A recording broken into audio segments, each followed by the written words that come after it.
morning. Thank you, Mohammed, and thank you, Arnon, for inviting me to come to here.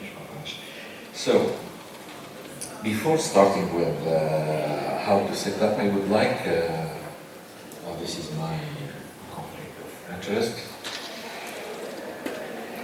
I'd like to go rapidly through treatment of malignancy over time, the basic of immunology and corticel's indication, then my topic.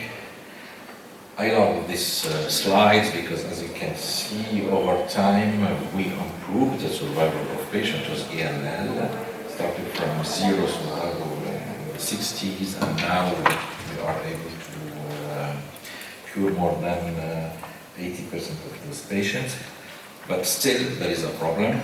Here is an inverted curve. So this is mortality from cancer in patients under 20 years of age. As you can see here, we still have a plateau. So 20% of patients aged less than 20 years are still dying from their cancer over 20 years. So we need something else. Actually, immunotherapy has becoming more and more important in managing patients with cancer. So, as you can see here, we have classic immunotherapy, conjugated vaccine, checkpoint inhibitor, etc. And we have CAR T cells. So CAR T cells stand from chimeric antigen receptor T cells.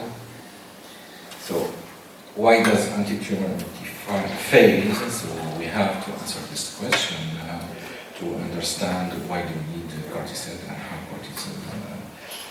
First of all, you need an isolated and induction high affinity T cells, which is HLA restricted. This is some restriction for immune anti-tumor immunity, and then, as you know, the tumor can display a lot of tolerance and energy mechanism to fight against anti-tumor. So, CAR T cells are meant to redirect TCR towards tumor antigen, specific tumor antigen. We need to overcome HLA restriction and to have an adequate number of high affinity T cells. So, first of all, to activate the T cells, there is the first step, which is restricted to HLA or MHC. So we need to get rid of this first step to overcome this restriction.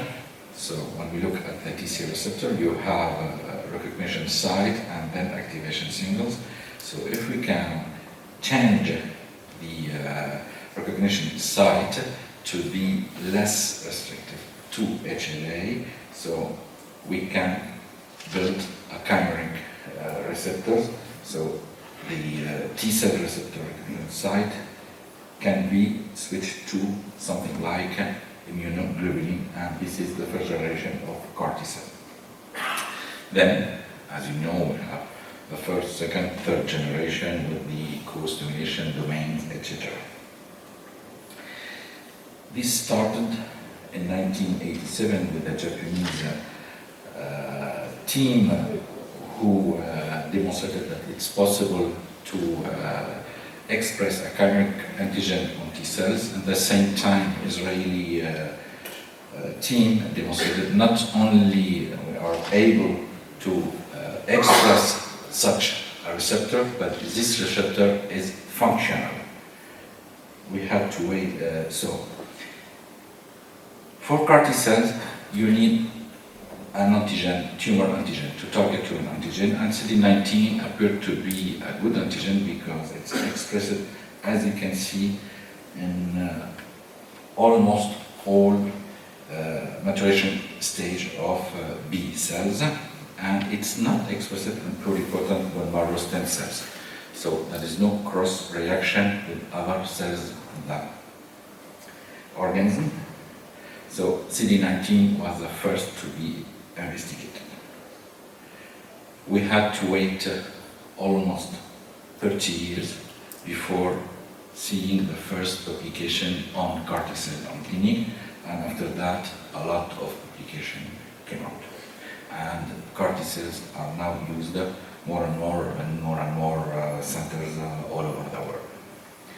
So, my topic will be focused on industrial and academic protocols and commercial CAR T. As you can know, now we have two commercially available CAR T anti-CD19, Kymriah and Yescarta.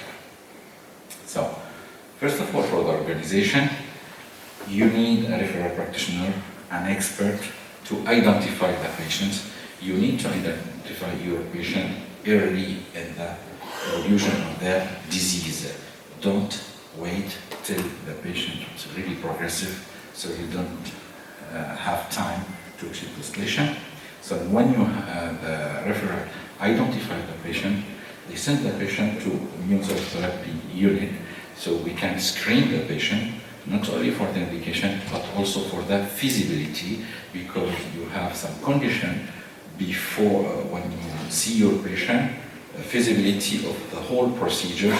For instance, if my patient can go through the apheresis process, for instance, can my patient wait 4 to 6 weeks before being treated?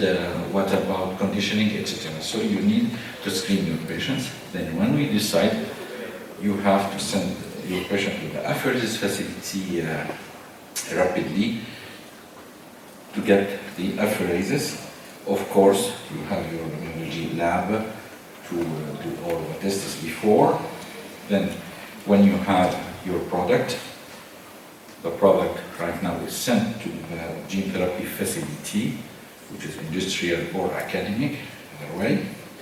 But just after the apheresis, I would say the day after, you have to send back your patient to the referral practitioner to start a bridging therapy if needed. So don't waste your time. So they need to start the bridging therapy. 2, 3, or 4 weeks later, the product come back to your pharmacy. Now, you send cells and you receive a drug, because now CAR T are used as a drug, and you need well-prepared pharmacy with a storage facility and manipulation facilities. So when you receive a product, the patient is sent back to the immune cell therapy unit to start bridging and prepare the infusion. And then, it depends on the organization do you have. We recommend it to hospitalize all the patients at least 14 days after the infusion, but in many US centers and other centers, they prefer to treat the patient as an outpatient. But to do this, you need to have a well-organized structure, and you have to be able to have back to hospitalize your patient within 1 hour if any complications occurs, etc. And then you need to set up a collaboration with your intensive care unit, especially during the 2 to 4 first months. So this is for our unit, the whole journey of our patient. We start, from the organization. You need to have, well-organized procedures in order not to lose your time, with the patient, because really, when you identify your patient, you have to start the procedure. Then during the hospitalization, as I mentioned, so without complication, you can, the patient can stay in your unit. Otherwise, you can send the patient to the ICU, and 14 days later, you can decide for the discharge of your patient. So you have to set up beforehand your procedures, how to handle all complications such as neutropenia, that I think every hematologist is aware about how to handle cytopenia, but we have two specific complications, cytokine release syndrome and neurological complication. So you need to have something like this algorithm, how to treat those patients, to how to identify. You have to train your staff to identify those patients and to act rapidly. This for neurological complications. So then, after discharge, what we recommend that if your patient is living within, I would say, 60 minutes around the hospital, so you can send your patient home. But otherwise, if your patient is living a distance more than 60 minutes from your hospitals, what we recommend that's to hospitalize the patient's home or hotel or something around the hospital to have them close to the hospital. Then you need to set up a mid-term, intermediate term or long-term follow-up for those patients, because some complication can occur later on after transplantation. So you need to report your data or patient, because IMA requires 15 years of follow-up of those patients. So I can recommend this paper. So we have more detail how to set up a clinical unit, and we did an international survey on management of patients receiving CAR T cells. It was very interesting because we did this in a very short time, and we get results from many experts all over the world. As you can see, the majority of experts were from the USA, which is normal because they started at least 2 years before the other countries, and France, Spain, Germany, even China. We got one response. That's very important. So this article is an open access, so you can have access to all those results. It's very important to see that there are a lot of unanswered questions. There is no consensus, but for some questions there is consensus. It's very important to have a look at this study. And according to this, EBMT decided to launch a workshop for the management of adult children undergoing CAR T cells. So the workshop took place in Lille this year in April, and there were many experts, as you can see here, and the final manuscript submitted to hematological. Now we are in revision. I hope everything is okay. So in conclusion, management of patient undergoing CAR T cells requires two mandatory conditions. First of all, a well-structured clinical unit and well-established procedure between you and ICU and intensive care unit. Just some advertisement for this journal. If you have any good paper, you are welcome to send it to this.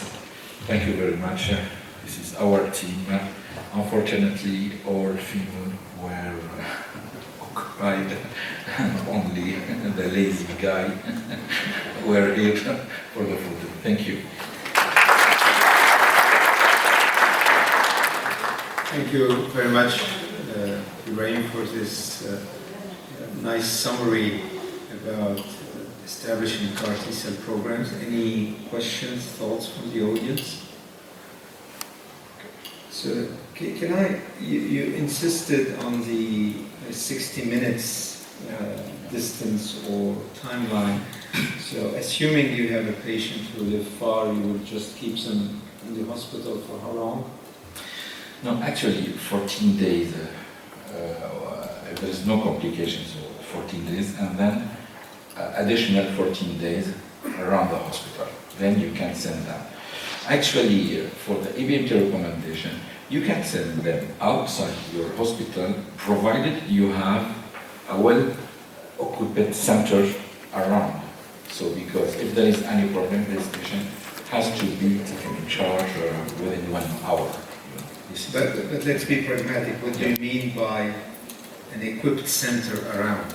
So a center, you can have an ICU, for instance, and you can set collaboration, send at least a letter or a phone call to your colleagues over there. So if there is something they can take in charge of the patients.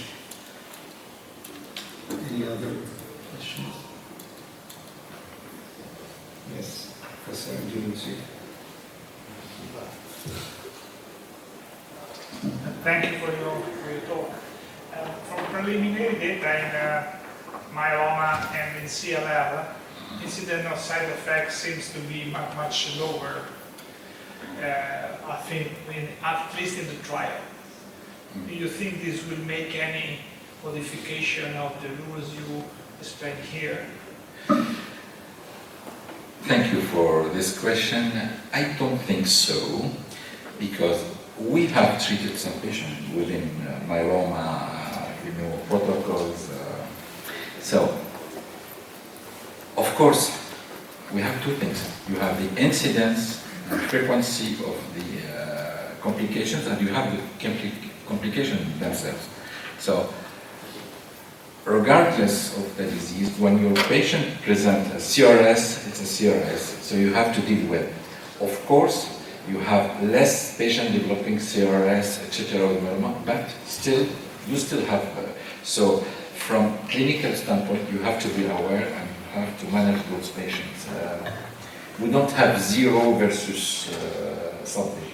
We have 20% versus 30, for instance. So still, you need to be aware for these patients. And I can give you just an example. For after allergic transplantation, the incidence of grade 3 to 4 GVHD is something like 15%, but you need transplanter for those patients. So it's the same thing. David Machel from the Cleveland Clinic, Cleveland, USA. Ibrahim, great talk. Thanks for sharing your wisdom. I have more of a comment than a question, and the comment is around your statement about whether patients stay in the hospital for 14 days. In the US, as you know, some centers are trying to do it in the outpatient setting as well. And in the US, where care is being given is a balance of what the patient needs are and what the reimbursement payment is. Again, I think it's like $500,000 for each of these CAR T-cell products, plus the care you give to these patients, which touches $750,000 or more, or up to $1 million in some instances if they go to the ICU. So we're all having to think through, how do we cover these expensive treatments as well, right? And I think that's also determining what happens and where care is provided. But sometimes, you have